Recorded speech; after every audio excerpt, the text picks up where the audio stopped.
शक। बहू क्या ढूंढ रही हो? सुबह से पूरा घर उलट पलट कर रख दिया है। कुछ नहीं माताजी, क्या बताऊं, मेरे कंगन नहीं मिल रहे हैं। मैंने सब जगह देख लिए। मुझे तो काम वाली बाई पर शक है। छोटे लोगों की नीयत डोल जाती है। नहीं नहीं बहू, ऐसा बिना देखे किसी पर इल्ज़ाम मत लगाओ। सिया भाई 20 वर्षों से हमारे घर का काम कर रही है। कभी कोई ऐसी वैसी हरकत नहीं देखी। हो सकता है तुम कंगन कहीं रखकर भूल गई हो या मायके गई थी, वहाँ रह गए हो। नहीं माँ जी, मैंने माँ से पूछ लिया है। मैं तो अब सिया बाई की नामजद रिपोर्ट करूँगी। पुलिस अब सब उगलवा लेगी। सुबह सिया बाई काम पर आई तो बहू ने उससे कहा, तुम मेरे कंगन चुराए हैं, सीधे तरीके से ला दो, नहीं तो मैं तुम्हारी पुलिस में रिपोर्ट करने जा रही हूँ। सियाबाई सन्न रह गई। मुंह से कुछ निकल नहीं रहा था। आंखों से आंसू गिर रहे थे। माँ जी, आप समझाओ, बहू रानी को यह क्या हो गया है? क्या कह रही हैं मुझे? भाई साहब, हम गरीब जरूर हैं, लेकिन ऐसा वैसा कोई काम नहीं करते। यह चोरी चकारी ही करनी थी तो घर घर झाड़ू पोछा नहीं कर रहे होते। आप भगवान के सामने मेरे बच्चों की कसम खिलवा लो, मेरी इज्जत पर कीचड़ मत उतारो। मेरे पास इसके अलावा कुछ है भी नहीं। बहू ने एक ना सुनी।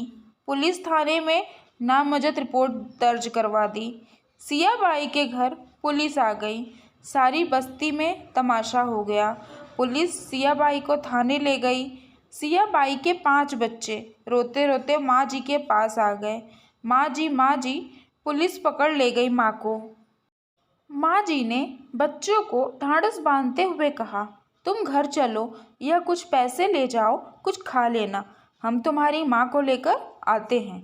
चिंटू के पापा, अजी सुनते हो, तुम्हारी बहू ने गरीबन को फंसा दिया है।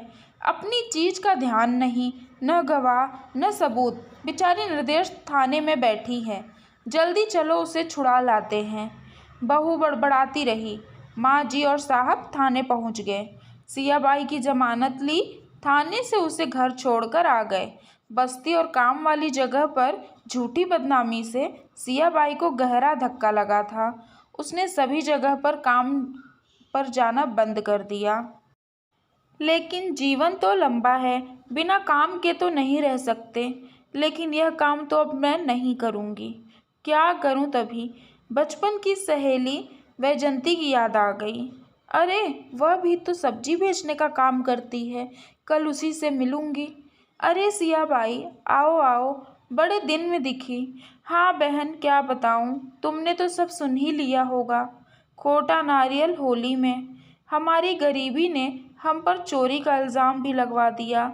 अब झाड़ू बर्तन का काम मैंने सब जगह से छोड़ दिया है, इसलिए तुम्हारे पास आई हूँ। क्या करूँ?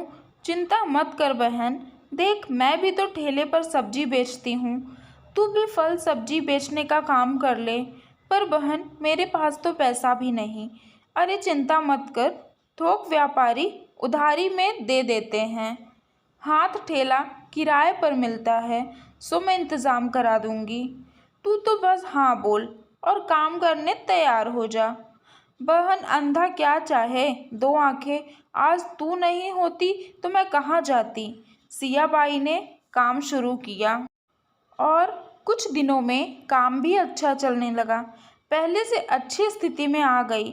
इधर सियाबाई के काम छोड़ते ही दूसरी बाई काम पर रख ली गई थी।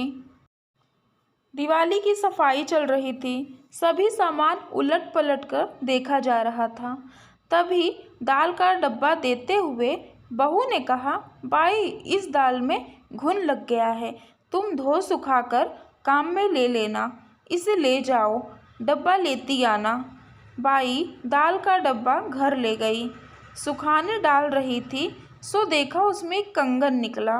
घबरा गई, उल्टे पांव लौट आई। अरे माँ जी, बहू रानी, जल्दी आओ, क्या हो गया? बाई, इतनी क्यों चिल्ला रही हो? अरे माँ जी, आप हम गरीबों को मरवाएंगी क्या? देखो, आपने जो दाल का डब्बा दिया था उसमें कंगन निकले। माँ जी एवं बहू रानी अवाक रह गई। उन्हें सियाबाई की करुण चेहरा का याद आ गया। बहू ने बाई को इनाम देना चाहा। बाई ने विनम्रता से मना कर दिया। माँ जी, भगवान ने हमारा ईमान बचा लिया, यही हमारा बड़ा इनाम है। माँ जी ने बहू रानी की ओर मुखातिब होते हुए कहा, देखो ऐसे होते हैं छोटे और गरीब लोग, मन के साफ, दिल के बड़े। बहू मन ही मन बहुत शर्मिंदा हुई। अपने किए पर उसे बहुत पछतावा हो रहा था। सियाबाई से क्षमा मांगने सियाबाई के घर गई। बहू हाथ जोड़े सियाबाई से क्षमा याचना कर रही थी। सियाबाई की आंखों में खुशी के आंसू छलक पड़े। Thanks for watching.